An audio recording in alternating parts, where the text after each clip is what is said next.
Perangi mafia, Erik pasang penangkap Tommy Soeharto sebagai komisaris BUMN. Ditulis oleh Nia Alif. Tak main-main, Erick Thohir semakin garang di Kementerian BUMN. Gebrakannya semakin hari semakin membuat ciut nyali para mafia. Setelah mendepak dirut dari direksi Garuda yang merupakan anak emas Rini Sumarno, Erick Thohir gerak cepat merombak kementeriannya. Struktur kementerian ia rampingkan, anak cucu BUMN ia babat habis. Ini ia kembali mengejutkan ex-Orba dengan menggandeng Carlo Tewu.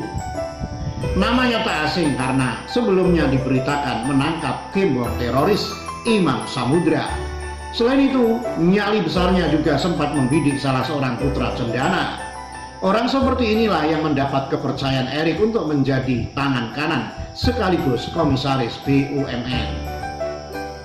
Seperti diberitakan detik.com, Carlo Briggs Tewu masuk dalam jajaran komisaris PT Bukit Asam Tbk PTBA.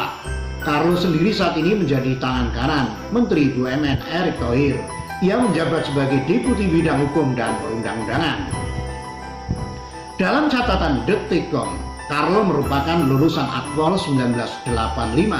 Sebelum menjabat Deputi di Kementerian BUMN, ia pernah menjabat sebagai staf ahli bidang ideologi dan konstitusi Kemenko Polhukam. Karir Carlo di kepolisian terhitung cepat karena prestasi yang dicapainya. Pada tahun 2001, Carlo yang merupakan anggota tim Kobra beserta perwira lainnya berhasil menangkap Hutomo Mandala Putra alias Tommy Soeharto, putra Presiden kedua RI Soeharto. Ia termasuk polisi yang mendapat kenaikan pangkat luar biasa. Langkah Erick Thohir ini bisa berarti simbol peperangan di tubuh BUMN.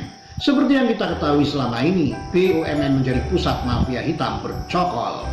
Perusahaan yang memonopoli hajat hidup orang banyak tentunya menjadi kue lezat bagi mereka. Mafia bercokol di mana saja, ada mafia migas, mafia tambang, mafia perikanan dan banyak lainnya. Mereka bekerja melalui peraturan yang ada. Karena di tubuh BUMN sendiri ada banyak oknum yang bermain dengan mafia. Inilah yang menjadi PR besar Erick Thohir. BUMN yang telah karatan selama puluhan tahun hampir mustahil dibenahi. Sama dengan negara ini yang telah lama digerogoti KKN setelah merdeka. Tapi Jokowi dan Erick Thohir membuktikan kalau mereka bisa membalik keadaan. Periode pertama Jokowi mungkin belum menemukan menteri BUMN yang tepat. Periode kedua inilah saatnya berubah. Erick harus berani melakukan perombakan menyeluruh. Dia harus pintar menempatkan orang dan mengutamakan keberanian dan kejujuran. Kalau Ahok bisa dipasang di Pertamina dan terbukti membawa kemajuan, begitu juga dengan seorang Carlo.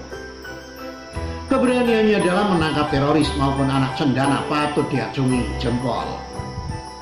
Tentu kehadirannya diharapkan dapat membenahi BUMN yang ia bawahi. Karena mafia sudah terbukti di mana-mana.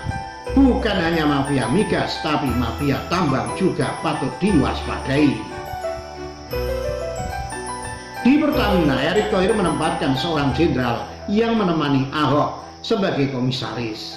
Di Bukit Asam, Erick lagi-lagi menempatkan seorang Carlo. Ini sebagai tanda bahwa mafia harus benar-benar diperangi.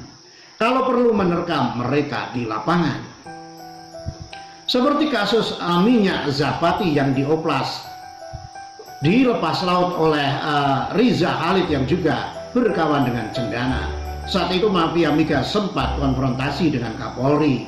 Sayangnya Presiden SBY yang lembek malah memilih mencopot Kapolri. Kini era Jokowi hal tersebut tak boleh terulang. Justru pemerintah harus berpihak pada penegakan hukum dan mendukung aparat. Biarlah SBY berkawan dengan mafia karena dia dikabarkan dapat komisi dari Petral. Kini era Jokowi belum terlambat untuk memperbaiki keadaan. Lewat seorang Erick Thohir kita berharap keadaan di BUMN berubah total. BUMN yang awalnya jadi sapi perah segelintir elit, selalu buntung dan banyak beranak pinak, harus berubah jadi produktif. Tak boleh lagi BUMN jadi ladang uang bagi mafia. Lewat restrukturisasi, BUMN juga akan diturunkan jumlahnya dari 142 menjadi 70-an. Semakin gesit langkah pemerintah, semakin nyaring oposisi menyerang. Makanya tak heran belakangan ramai kembali isu PKI dan anti Cina oleh Cendana. Begitu juga isu kenaikan BPJS dan pemakzulan presiden oleh Cikeas. Padahal mereka itulah teman-teman mafia, bahkan bagian dari mafia itu sendiri. Semoga BUMN kita ke depan berorientasi pada keuntungan yang sebesar-besarnya bagi rakyat Indonesia. Dengan keyakinan bersama kita tahu kalau pemerintah saat ini melangkah ke arah yang tepat. Urusan mafia biar tangan kanan Erik seperti Carlo yang akan menghadapi. Begitulah kura-kura. Ditulis oleh Nia Alif, dilansir dari siwet.com.